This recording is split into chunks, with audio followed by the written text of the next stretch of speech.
aventuriens et aventuriennes, nous revoici pour une nouvelle vidéo avec un nouvel intervenant et pas des moindres, Arne.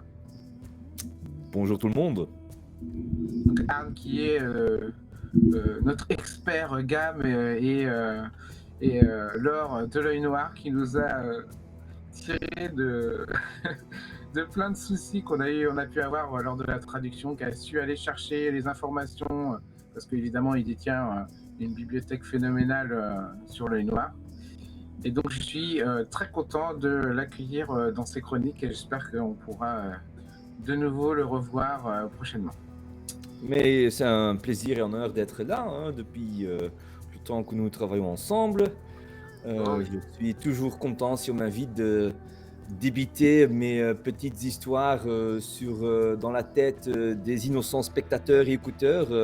C'est très chouette d'avoir un public qui aime bien entendre des histoires, parce que finalement je ne suis qu'un borgne dans le pays des aveugles, donc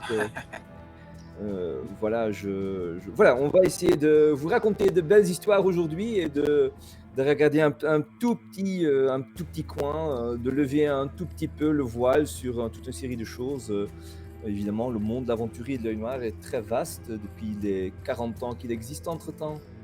Justement, c'est les 40 ans de l'œil noir et donc Ulysses réalise plein de projets tout au long de cette année. Et notamment, évidemment, comme presque à toutes les décennies, ils vont réaliser quelque chose sur l'auberge du sanglier noir, la fameuse auberge du sanglier noir, et donc par le biais notamment d'une anthologie. Et donc ils ont sorti il y a quelque temps maintenant une petite image qui illustre cette auberge. Et en fait, donc qui, comme vous pouvez le voir, en fait, regorge de clins d'œil. Et donc, j'ai voulu faire cette petite vidéo pour aller voir tous les petits clins d'œil qui sont en fait des illustrations des personnages qu'on a pu notamment apercevoir durant toutes les éditions de l'œil noir. Évidemment, on voit la tête du sanglier noir qui est assez présente. Mais ce qui va nous intéresser surtout, ça va être les personnages. Et on commence par le plus emblématique. C'est celui qui, je ne sais pas si vous le voyez sur le symbole des ateliers en bas à gauche de votre écran, là, qui a donné les ailes au symbole de l'association. Et donc, il s'agit de Alric. Voilà. Alors, le personnage d'Alric est une création relativement tardive dans l'œil noir. Pour comprendre d'où il vient et qui est, c'est donc pourquoi on a nommé donc, les ateliers qui essayent de développer l'œil noir en France d'après ce personnage, comment dire, représentatif de l'œil noir. Il faut retourner en arrière, il faut retourner aux 10-15 premières années de l'œil noir. Vous voyez en Allemagne, donc les publications se suivent. Alors à l'époque, souvenez-vous, dans le XXe siècle, les publications sont évidemment tous blanc-noir à l'intérieur, et donc c'est au lecteur de découvrir à travers les textes le nouveau monde du jeu de rôle de l'œil noir. C'était à l'époque, vous voyez, dans les années 90, évidemment, il n'y avait pas les jeux de rôle qui sont passés en couleur, comme l'œil noir en 5e édition est complètement en couleur. La seule chose qu'on avait comme illustration, c'était donc les illustrations à l'intérieur, qui étaient donc blanc et noir, et la couverture. La couverture était souvent la seule illustration qui était en couleur, et donc on avait donc demandé un artiste chaque fois pour faire ces dessins fantastiques qui étaient extrêmement importants pour la mise en forme, pour l'imagerie mentale, pour s'imaginer comment était donc le monde de l'œil noir. Et donc, une des choses très intéressantes de l'œil noir, justement, dans l'Allemagne, c'est qu'ils ont réussi, à travers plusieurs axes d'illustration, donc d'imposer ou de proposer donc un monde qui était, même si c'était influencé par le fantastique américain, mais qui était quand même clairement distinct, qui était différent, qui était plus terre à terre, qui, qui est influencé par, mais qui reste encore, comment dire, distinct, progressivement de plus en plus distinct de l'heroic fantasy des États-Unis. Alors maintenant, il faut avancer un peu le temps. Donc, on a différents auteurs qui dessinent ces couvertures, mais on commence à voir donc certains auteurs qui reviennent régulièrement donc vous voyez déambuler un certain nombre d'images ici à mes côtés sur l'écran. Là, je peux préciser le nom des illustrateurs. Donc, pour ceux qui sont en image, c'est. Alors, j'espère que je ne vais pas écorcher son nom, mais c'est Ugurkan Youssef. Voilà. Et en noir et blanc, pour l'Alric de Avena, c'est Brian Talbot. Voilà. Donc, comme je disais, 2 types d'illustrations, blanc, noir et en couleur. Donc, vous connaissez tous le Alric en blanc et noir, qui est donc le tout premier Alric. Alric, vous savez, qui est donc qui se réfère à ça vient de Ulrich von Kiesow. Donc Ulrich étant un prénom allemand classique, un peu vétuste même. Mais par les partenaires anglais qui négociaient d'abord le jeu de rôle, ils avaient beaucoup de mal à prononcer donc le prénom Ulrich de Ulrich Kiesow, donc un des fondateurs de l'Œil Noir. Et donc c'est pour ça qu'ils ont pris ça. Ben voilà, on va nommer notre héros, on va le nommer donc ce Ulrich, mais alors mal prononcé par les anglophones. Donc c'est devenu Alric. Donc d'où le prénom Alric, qui vous connaissez depuis le début. Alors donc voici donc aussi l'image que vous connaissez en blanc-noir. Plus tard, les publications vont s'en suivre, et donc aussi il y a différents illustrateurs qui vont se faire remarquer pour justement aussi avec les illustrations blanc-noir. Je pense en particulier de Cariad, qui va aussi avoir son propre style très fin, dont on pourra parler peut-être un autre moment. Ce qui nous intéresse aujourd'hui, surtout, donc, ce sont ces images de Ugurkan Yuke. Donc, on avance un peu dans le temps, et donc, avec le début de l'Internet, les fans de l'Œil Noir peuvent se communiquer et puis se dire entre tiens, vous savez, tous ces on commence à discuter sur des choses, on discute, tiens, vous voyez toutes ces couvertures qui reviennent. Donc, ce monsieur Ugurkan Yuke, il est décédé entre-temps, regrettablement. Il a son style à lui, et il nous propose toujours des héros d'un certain gabarit. Et donc, même si c'est pas toujours le même personnage, on voit revenir un certain nombre d'éléments. Vous voyez clairement un homme, ou parfois des femmes, musclés, qui montrent bien leurs bras et leurs jambes, qui sont mis dans des grandes bottes, une cape, une armure, une épée, très guerrier. C'est clairement des guerriers, ça, n'hésite pas. Et sur la tête, très souvent, donc ce casque ailé, vous voyez les règles avancées, maître d'armes, l'exemple le plus clair n'oublions pas non plus la moustache, dite plus tard la moustache de Reto. Donc c'est un moustache de guerrier, signe en aventurie du bon guerrier, qui était une vraie école, qui se met la bonne moustache militaire. Je crois que c'est le seul exemple en français qu'on a eu, nous, de ce casque ailé, en tout cas porté par Alric. Ah bah oui. Ah ben voilà, donc même si le monsieur, donc le dessinateur Ugurkan Yuke a une gamme beaucoup plus large, il a fait plein d'autres choses, il a fait de très chouettes nains, il a fait de très chouettes elfes. C'est quelque chose qui est revenu, qui a un peu titillé l'imaginaire de la communauté. Et donc ils ont dit mais c'est qui, c'est comment? Et puis on a essayé de lui donner un nom. Donc voilà, c'est le... Et donc, donc plusieurs choses dans le temps se sont proposées, puisqu'il s'agissait toujours d'un personnage différent. On s'est dit, mais vous voyez, la première chose qu'on a dit, ben vous voyez, c'est donc les guerriers classiques du bon vieux temps de Reto. C'est-à-dire que l'empereur Reto, qui s'est imposé, qui a pris le trône en éjectant ses cousins du pouvoir après une longue période de décadence dans la cour impériale. Et donc, il avait une approche très militaire. Il voulait réanimer l'esprit du pays avec des valeurs martiales et envoyer partout dans le pays des petits nobles entraînés à la guerre pour résoudre les problèmes. Et donc, voici donc l'aspect de ces gens conscients d'eux, avec les bottes lourdes, les armes, les muscles qui sont là pour résoudre les problèmes de la population, qui est rendu de Réton un empereur très populaire, d'ailleurs qui a noué avec le succès militaire pour l'Empire du Milieu. Maintenant, aujourd'hui, nous sommes plus de 50 ans, presque après le temps de Réto. Et donc, il ne reste qu'un souvenir. Hein. On a eu l'époque de Hall, dans lequel joue l'œil noir dès son début. Hein. L'année 0 Hall, c'est un peu le moment des premières aventures sorties. Hein. Donc, Alrik Havena, c'est plus ou moins l'année 0 Hall. Et donc, on voit donc les temps changent, chaque empereur a un autre style. Et donc, aujourd'hui, les guerriers sont beaucoup plus pragmatiques, ils sont beaucoup plus sont orientés vers moins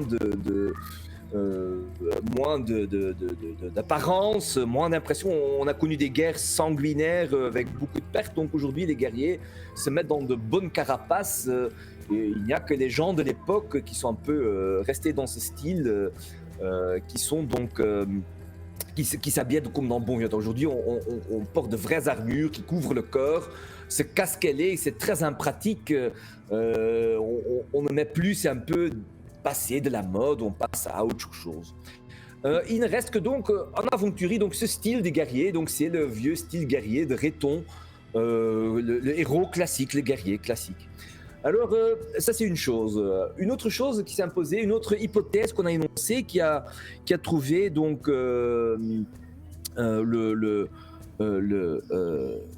un certain appui jusqu'à il y a quelques années. C'est-à-dire qu'en fait, il s'agit ici, donc ces guerriers, ils viennent tous ce sont des guerriers donc qui sont d'une famille plutôt noble. C'est des petits nobles, et donc ils appartiennent, et donc on s'inspire d'un nom que vous trouvez à la fin des premières aventures, hein, comme certains Kalanlot, enfin, vous avez des listes de héros pré-générés, et donc dans lequel il y a un certain héros, Alrik von Sturmfels. Et donc, vous voyez, c'est une famille noble, très répandue dans l'Empire du Milieu. Ils sont très nombreux, ils n'ont pas de poste important. Et donc, eux, ils font des guerriers, ils sont formés. C'est des nobles classiques qui jouent le rôle de guerriers. Donc, on a la famille de von Sturmfels. Et donc, c'est devenu Alrik von Sturmfels. Alors, ça, c'est une hypothèse qui a fait le tour sur les forums dans les années 2000. Maintenant, depuis quelques années, à partir de la rédaction, le nom qu'on impose... donc on revient à une espèce d'individu mythique, l'archi-héros. Est-ce qu'il a existé, est-ce qu'il n'a pas vraiment existé, mais on le reconnaît à sa moustache, à son casque-ailé, à ce gabarit, ses vêtements en peau d'animal, voilà. Et donc, il est devenu donc le nom officiel actuellement. Il est un héros dans le jeu de cartes Aventuri aussi d'ailleurs. Et donc, c'est devenu Alrik Imrda. Imrda, donc toujours là, l'éternel, si vous voulez. Donc, l'éternel, Alrik l'omniprésent. Le casque-ailé a lui-même a pris une espèce de vie à lui. Vous voyez, dans les jeux vidéo, dans les livres à gauche, à droite, vous avez toujours des petites références à des casque-ailés, par exemple, dans le livret qui accompagne un des écrans, Catacombes und Taverne, donc les cavernes et les catacombes. On voit donc des héros se faufiler dans un couloir souterrain mal illuminé. Par terre, vous avez donc un tête mort avec sur la tête, donc tout à fait réduit à l'os. Mais sur la tête, il y a encore un casque-ailé. Donc voilà, c'est un petit élément qui revient tout le temps. Et donc on s'est dit, ben voilà, on va prendre donc comme symbole pour les ateliers, on va prendre les ateliers d'Alrik, le casque-ailé qui revient tout le temps dans ce passé mythique reconstruit après. De l'Alrik toujours là, des fameuses illustrations qui a donc illustré, donc je dirais une trentaine, 30%, une bonne partie donc des couvertures de la première, deuxième, troisième version de l'œil noir, et aussi je pense quelques-uns du quatrième volume. Donc on va passer au deuxième personnage, qui n'en est pas vraiment un, puisqu'on va parler de l'auberge. L'auberge du sanglier noir qui, comme je le disais, a connu plusieurs scénarios qui sont passés à l'intérieur. Donc nos joueurs francophones, on en a connu qu'une, hein, c'était l'auberge du sanglier noir. Mais il y en a eu donc. Alors là, par contre, je me tourne vers Arm, mais il me semble qu'il y en a eu presque à chaque décennie pour fêter un peu la décennie de chaque. Sauf la première décennie, je pense. Oui, donc oui et non. Donc on aimerait bien avoir plus d'aventures dans l'auberge du Sanglier Noir. Comme ça, ce qui s'est passé, donc on a eu quelques aventures, mais pas tant que ça, puisque très rapidement on est rentré. Donc on a eu une aventure après une dizaine d'années. On a fait on appelle le volume Rückkehr zum Schwarzen Keil, donc le retour au sanglier noir, dans lequel effectivement une des aventures, il y en a, je pense qu'il y en a 3, 4 dans le recueil, elle a effectivement lieu. C'est une très chouette aventure au lieu dans Sanglier Noir.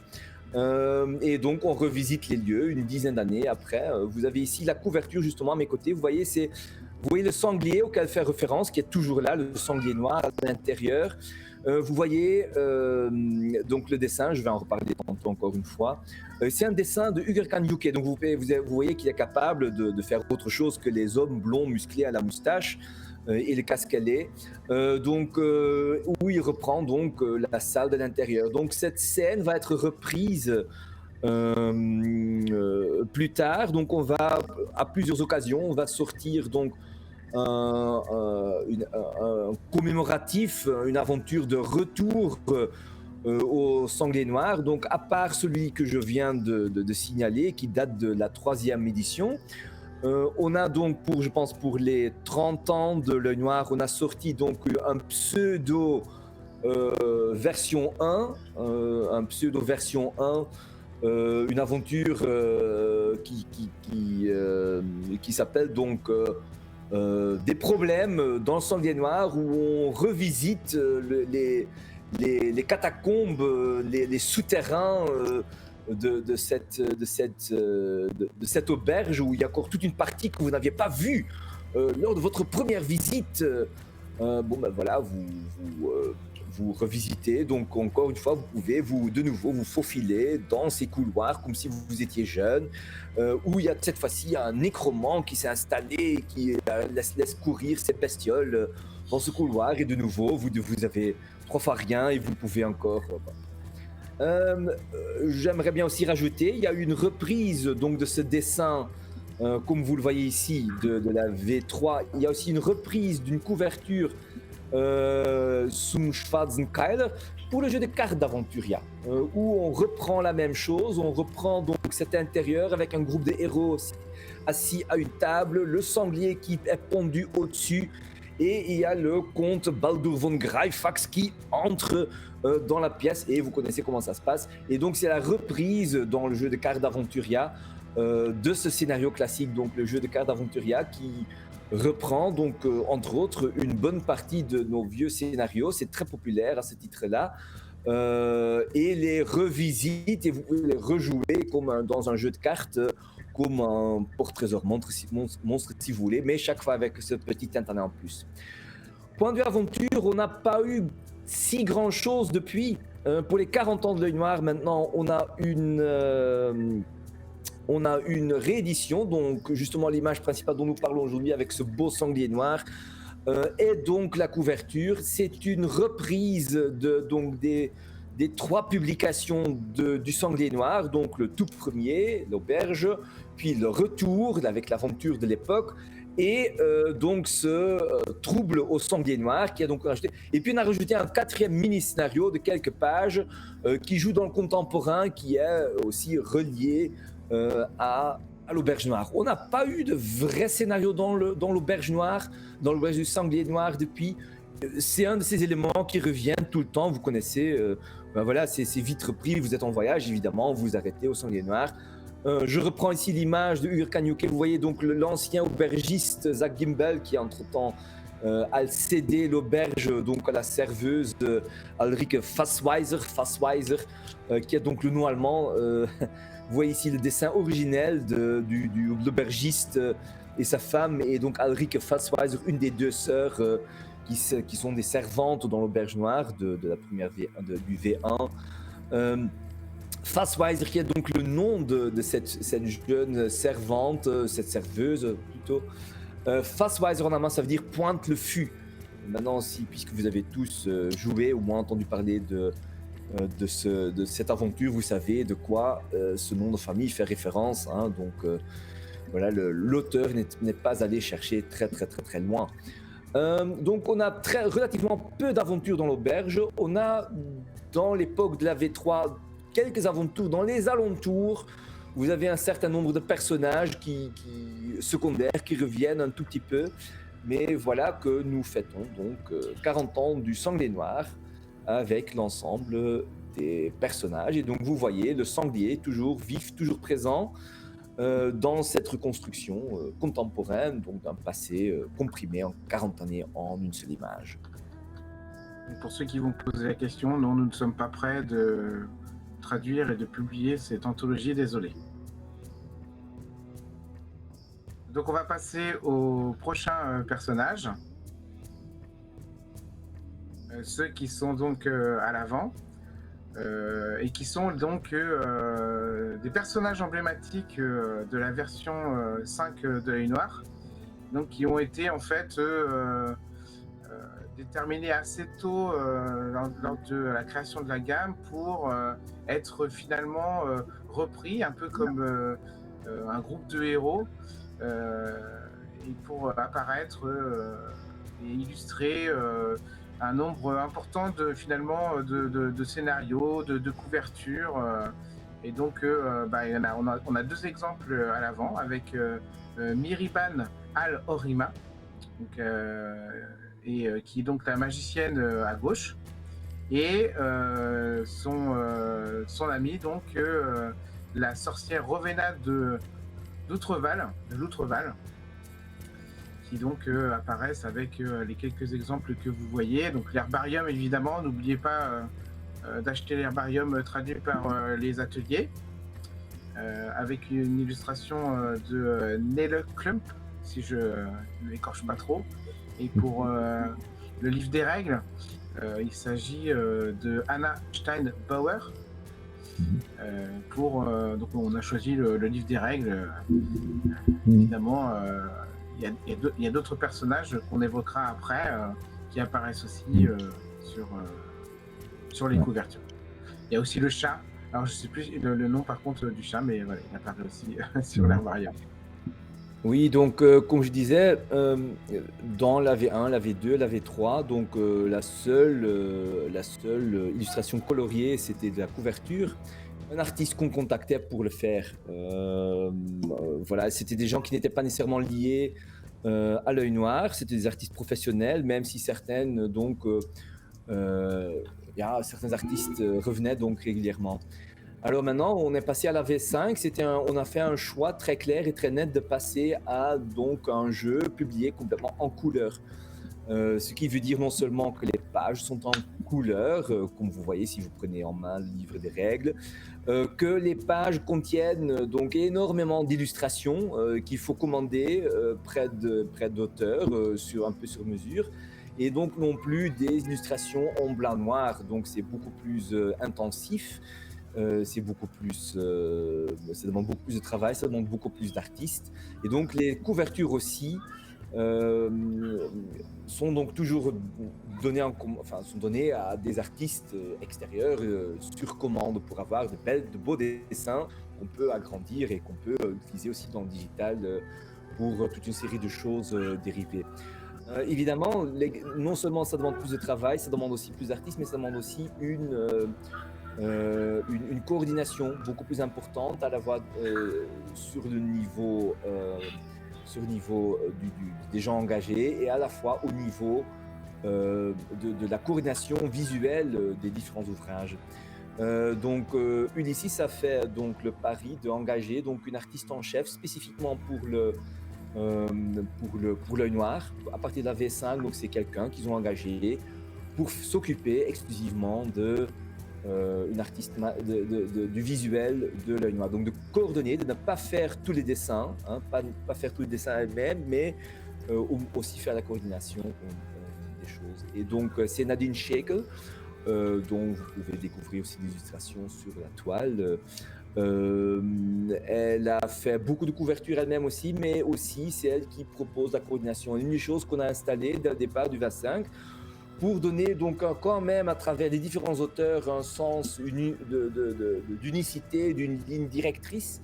Donc on a donc défini donc une dizaine de personnages emblématiques qui sont très décrits dans la façon il faut les mettre en scène, comment ils sont habillés, comment ils se comportent, enfin, dire, pour avoir, donc, malgré le fait que les artistes changent et donc ont parfois un style très différent, de quand même avoir les mêmes personnages qui reviennent pour avoir une espèce d'unité dans les illustrations, que c'est un peu les mêmes personnages qui reviennent, un peu comme Ulrich Immerdar de l'époque, qui donc revenait. Donc on a donc un certain nombre de personnages qui reviennent, qui sont cette fois-ci prémédités à l'avance, et donc vous avez donc quelques exemples très forts.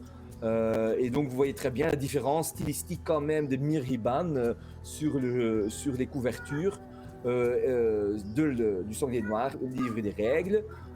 C'est clairement pas la même artiste, mais on réussit quand même de sortir donc une certaine uniformité dans les personnages. Pour moi, ça reste quand même un fil rouge qui revient. Voilà. Inadi Jekyll fait ça très bien. Ouais.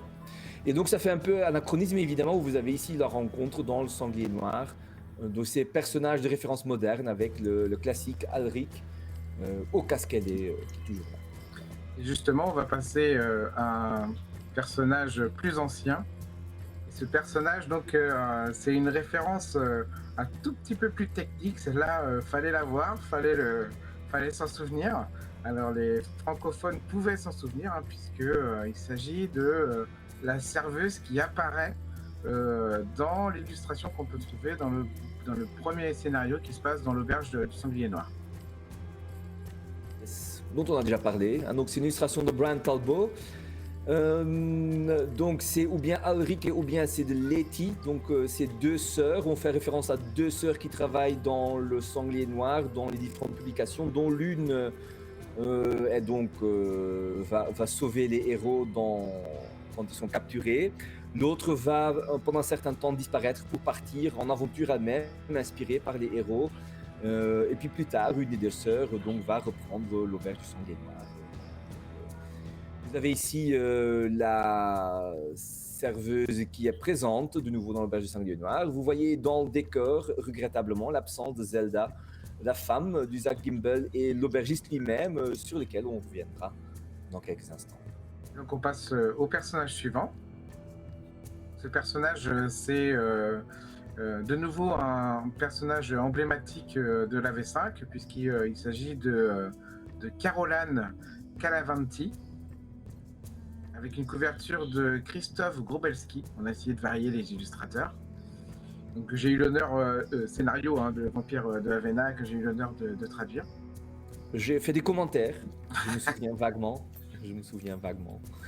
Troublard, toujours un peu maladroit, tout à fait un peu naïf, tout en essayant d'être rusé. Un personnage très charismatique, voilà. On apprécie pas, c'est comme vous voulez. On va parler donc là d'un nouveau personnage, un peu plus obscur pour les francophones. Yes. Il s'agit de celui qui fait face à Caroline, et donc qui est, alors donc pour la référence, elle était quasi impossible à trouver. Hein. Il s'agissait de quelque chose d'inédit pour le coup en français, et qui donc représente l'un des personnages d'une couverture exclusive pour le coup aux Allemands. Yes. Donc c'est en fait la V2 de l'œil noir, où on commence à installer donc pour du bon des règles de magie de manière sérieuse. Vous voyez le personnage caché derrière donc l'aile du casque, et donc le personnage le plus à gauche ici sur l'image. Donc vous avez une magicienne, une elfe, et puis un personnage plutôt neutre mais qui probablement est aussi un mage Et donc on a ce personnage bariolé qui est en face, image d'ailleurs de nouveau du Ugurkan Yuke, donc de nouveau vous voyez qu'il dessine bien autre chose que des casquelés et des guerriers, et donc qui a introduit ce personnage très très charmant qui est devenu donc ce qu'on appelle aujourd'hui le farceur, un personnage magique, je ne sais pas si vous voyez tout à fait ce que c'est, donc c'était quelque chose de relativement nouveau dans l'œil noir. Ce personnage a été introduit dans une aventure der Flug der Manticore, la malédiction du Manticore. C'est une aventure du début de l'œil noir qui n'a jamais été traduit en français, je pense. Et donc dans lequel on introduit pour la première fois ce nouveau type de personnage magique. C'est quelque chose qu'on faisait encore à l'époque, tout comme on a introduit les sorcières dans une aventure non traduite en français. Donc là, on a donc l'arrivée du farceur. Donc, et c'est quoi le concept? Vous savez que il faut les nouveau-nés, il faut en aventure, il faut qu'ils reçoivent leur soi-disant, on appelle ça leur baptême, c'est leur bénédiction initiale d'un prêtre des dieux, pour qu'ils puissent être protégés durant ces années d'innocence de certaines influences, pas nécessairement maléfiques, mais quand même surnaturelles. Donc c'est très important de faire ce baptême. Une des risques qu'on court quand l'enfant ne reçoit pas cette bénédiction du nouveau-né, c'est que les kobolds, donc les êtres de magie qui sont en fait des créatures fées, qu'on connaît très bien des contes et des sagas et des contes de Grimm, on connaît donc le problème qu'en fait que ces créatures ont tendance à échanger des bébés contre un bébé kobold, mais qui alors sera donc comme voilà, qui prendra la place du bébé, qui obligera les parents à nourrir et éduquer donc une créature magique à la place de leur propre bébé. C'est quand même une affaire très triste, même si la magie des kobolds fait telle que souvent les parents sont sous l'influence charismatique du bébé nouveau et donc ils continuent à l'éduquer. Alors on sait que ça tourne toujours mal parce que malgré tous les efforts des parents humains, un certain jour, donc le bébé kobold va atteindre un certain âge, va devenir autonome et va vouloir rentrer dans son propre monde magique, le monde des fées, et donc il va disparaître, il va disparaître, il va utiliser ses pouvoirs magiques pour rentrer chez lui, comme on dit. À la grande tristesse des parents, évidemment, qui restent derrière, qui ont perdu leur enfant. Alors maintenant, on peut se poser la question, qu'est-ce qui se passe avec les bébés humains qui sont donc transposés dans le monde des kobolds? Alors les kobolds, ils vont les éduquer, ils vont les nourrir, ils vont être très, très bienveillants, mais alors ils vont grandir et ils vont donc apprendre la magie des kobolds et aussi une bonne partie de la culture ou des mœurs des kobolds. En fait, c'est les kobolds, tout ce qui leur intéresse, c'est de faire des blagues, de faire rire les gens dans un monde sérieux. Ils ont eu une aperception, ils ont un besoin de faire tout le temps, de s'amuser, de rigoler. En fait, ils vivent les créatures fées dans l'œil noir. Ils ont souvent besoin de vivre dans une certaine ambiance pour ne pas péricliter, pour ne pas perdre leur énergie vitale. Donc pour les kobolds, c'est la rigolade et le bonheur et le bien-être, même si les blagues sont parfois un peu périlleuses, parfois un peu violente, parfois un peu... C'est pas grave, c'est un peu comme dans les dessins animés, c'est pas grave puisque les puissances magiques des kobolds sont si fortes qu'en général, les dégâts matériaux, en général, ils n'ont pas grand-chose à en craindre. Par contre, les bébés humains, à partir d'un certain moment, eux aussi, ils ne peuvent pas rester dans le monde des kobolds parce qu'ils sont humains et donc à un certain moment, ils sont relâchés, si vous voulez, en tant que jeunes adultes, dans le monde humain dans lequel, en fait, ils ont souvent beaucoup de... mal à trouver des repères. Ils ont leur propre façon d'aimer de s'habiller de manière très bariolée, très amusante. Ils ont beaucoup de mal avec les consignes sociales, les hiérarchies, le sérieux, le travail, l'argent. Enfin, voilà, ils aiment bien rigoler avec tout ça. Et bien, ils ont donc disposent d'une série de sorts qui sont à la base sont destinées pour faire rire, mais aussi pour une partie pour, comment dire, mettre à nu littéralement les gens trop sérieux ou les hiérarchies qu'ils représentent. Donc ils se voient comme ils ont une mission dans ce monde de faire rire et de rendre moins sérieux le monde. Et donc cette catégorie de personnages, des farceurs, voilà, qui ont donc leur magie tout à fait à eux. Le jeu, avec le joueur qui utilise ce personnage, ça doit être très atypique comme façon de jouer. C'est particulier, et donc évidemment l'équilibre de ces sorts et ces jeux, évidemment c'est un peu compliqué puisqu'ils détestent la violence. Voilà, ils ont certains sorts qui permettent de transformer n'importe quel combat dans une farce dans laquelle tout va mal, tout tourne mal. Voilà, c'est particulier. J'ai jamais eu un joueur qui a joué un farceur. Je pense aussi que certaines campagnes s'y prêtent mieux que d'autres. Mais visiblement, donc il y a des gens qui le font. Il y a un blogueur très connu, Kai Frerich, qui a pris ce personnage du farceur comme son emblème. Il s'appelle Shelm. Et donc il est très actif, et donc lui il est très surveillant ou très bienveillant par rapport à ce personnage, et donc il essaie d'assurer que la rédaction sorte des farceurs qui sont effectivement jouables. Et donc il est relativement positif à la V5 quand même. Voilà, maintenant c'est peut-être pas le genre de tout le monde, hein. Je veux dire, j'ai lu une fois qu'on me proposait un sort de combat dans lequel, au lieu de balancer une projectile magique dans la figure d'adversaire, qu'on invoque une tourte à la crème fraîche qu'on jette. Évidemment. On voit 10 mètres, on frappe dans la tête de l'adversaire avec une tourte fraîche. Bon, maintenant, est-ce que ça va arrêter les démons? Je ne sais pas, mais... C'est une attaque magique. Voilà. Et c'est vrai qu'on doit rejoindre à la noire de jouer ce style de personnage. Voilà, pour les créatifs parmi vous. Voilà. Et donc ce prochain personnage se situe tout à droite sur l'image. La joue droite, le nez raide, le nez d'aigle. C'est assez caractéristique d'un personnage que les joueurs de la V4 ont connu. Alors moi, comme j'ai beaucoup voyagé en V4 du temps d'aventurier.com, je le connaissais, ce personnage, mais c'est vrai que pour les francophones, pour le coup, il ne doit pas trop parler. Alors quand la V4 est sortie, ça fait un petit choc, dans le sens où donc, on est toujours dans cette approche où on a donc juste la couverture qui est en couleur, l'intérieur qui est en blanc-noir. Donc on avait l'habitude d'avoir pour la couverture chaque fois un illustrateur qui propose la couverture. Ici on a sorti la V4, on a sorti la V4.0 parce qu'il y a un V4.1 après. Est sorti en boîte, donc chaque extension des règles, on a fait l'approche suivante, c'est-à-dire que vous recevez une boîte avec des couvertures souples dedans. Dans cette couverture souple dedans, donc c'est des couvertures souples relativement minces.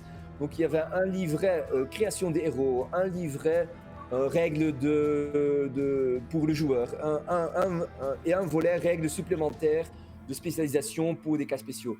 Et donc ici vous avez donc la couverture de Mit Flinkenfingern, qui est donc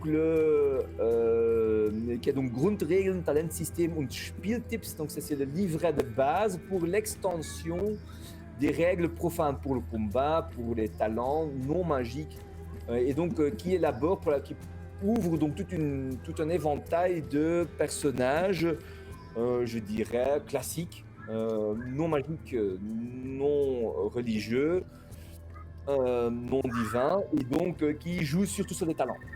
Vous voyez ici donc le commerçant Norbard et le fauconnier, le garde-chasse. Voilà une des variantes ici dans la variante pyramide, qui est donc repris plus tard comme exemple type de la V4. Ça faisait un tout petit peu choc à l'époque dans le sens où donc la boîte avait une couverture, les livrets individuels avaient une couverture, et donc en fait on avait contacté donc une agence d'illustration hongroise qu'on ne connaissait pas encore, qu'on n'avait pas encore vu. Et donc eux ils ont fait donc les illustrations, ils avaient pas juste fait la couverture, ils avaient fait tout un ensemble d'illustrations, comme vous voyez ici, de manière individuelle. Donc on fait des illustrations de personnages qui alors étaient combinés de différentes manières un peu partout dans un style homogène. Pour les couvertures des livrets souples, donc la couverture de la boîte, c'était encore un illustrateur externe qui faisait donc une couverture classique spectaculaire. Et donc ici, on avait donc toute une série d'images, de personnages archétypes ou de professions qui étaient faits par cette agence sur une esthétique unifiée qu'on pouvait ensuite mettre donc sur la couverture mais aussi sur des marque-pages, sur des pages web. Enfin bref, c'était une première étape dans qui dépasse tout simplement l'illustration simple, la couverture. Alors, le style des dessinateurs, comme vous voyez, est un peu différent de ce qu'on avait l'habitude auparavant. Avant, on avait notre style de Urkan Yuke qui était encore un peu très rond, un peu avec des couleurs très vives, encore un peu influencé par le Heroic Fantasy peint à l'huile sur Canva. Ici, on est dans un style plus, plus corsé, avec beaucoup d'attention sur les équipements plus réalistes, plus solides, des visages plus expressifs. Moi, ça m'a beaucoup plu à l'époque, ça a eu beaucoup de succès. On a demandé plusieurs fois après, tiens, est-ce qu'on ne pourrait pas réengager ces illustrateurs? Mais visiblement, donc, le budget pour avoir ce projet d'illustration, visiblement, n'est plus abordable. Enfin, c'est ça l'argument en fait. Mais donc, on a donc toute une série de produits donc, qui, dans la V4 qui revient avec ces images très classiques, donc avec des illustrateurs hongrois. On appelle toujours des hongrois puisque franchement, donc personne ne sait bien prononcer les noms Oui, en je les ai pas nommés. Il s'agit de Zoltán Boros, bon ça c'est facile, et Gabor Zixai, un truc comme ça. Si j'espère que j'ai grand chose. Catastrophe totale pour proposer. Voilà, je ne sais pas faire mieux. On va passer donc aux autres personnages, au petit groupe de fin. On a mis un petit peu plus de temps à les identifier, tout cela. Oui. Donc, on peut commencer par le personnage qui nous fait dos, là, qui est au niveau de la table, là, avec le chapeau et ses gants noirs. Entièrement à gauche. On a identifié comme étant la compagnonne d'armes, je ne sais pas si on peut féminiser le nom, mais qui a été aussi un archétype de la V4. Dessiné par ces mêmes auteurs donc hongrois dont on a assuré donc le précédent. Et donc vous voyez ce même style un peu plus carré que d'habitude, mais très expressif. Parce que réaliste, ouais. Le compagnon d'armes était quelque chose de relativement nouveau à cette époque. Le distinguer du guerrier. De notre côté, on ne veut pas tomber complètement dans le principe du mousquetaire, donc le compagnon d'armes qui était quelque chose, une évolution relativement récente dans le jeu à ce moment-là. Et je ne sais pas si c'est aussi, entre autres, pour ça qu'ils l'ont choisi, mais sur la feuille de personnage de la V4, c'était son ombre qui était utilisée pour la espèce de localisation, bras, jambes, tête, torse, etc. C'était son ombre qui était utilisée à l'envers. L'épée était de l'autre côté, mais bon, voilà, c'était elle. On a aussi identifié une espèce de Alric au féminin. Je suis pas sûr qu'elle ait un nom, hein, mais pour le coup, les joueurs francophones l'ont connue aussi. Vous avez vu passer l'image, donc qui était sur la boîte d'initiation au jeu d'aventure et qui était donc la deuxième personnage au casque ailé.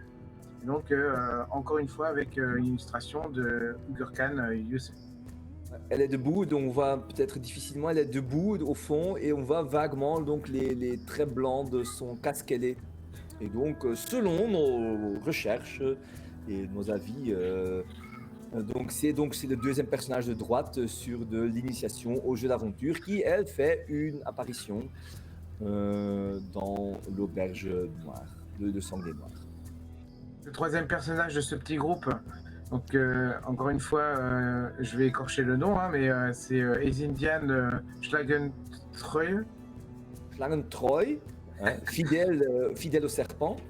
Donc, qui lui est en fait, pour le coup, un personnage emblématique, mais cette fois-ci de la boîte d'initiation, qui a été créée quelques années après le lancement de la V5. Peut-être en s'inspirant de la boîte d'initiation de BBE. Est-ce qu'on le saura un jour? Mais en tout cas, voilà, ils ont choisi des personnages emblématiques et ils en ont utilisé quelques-uns pour illustrer, enfin pour Oui, remplir cette auberge. Et on pense que il est accompagné de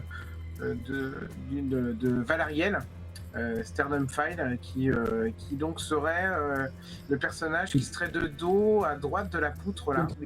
Ouais. Suivant ses vêtements, on avait pensé aussi que ça pouvait être la Torvaloise, pirate archétype pour le coup de la V5.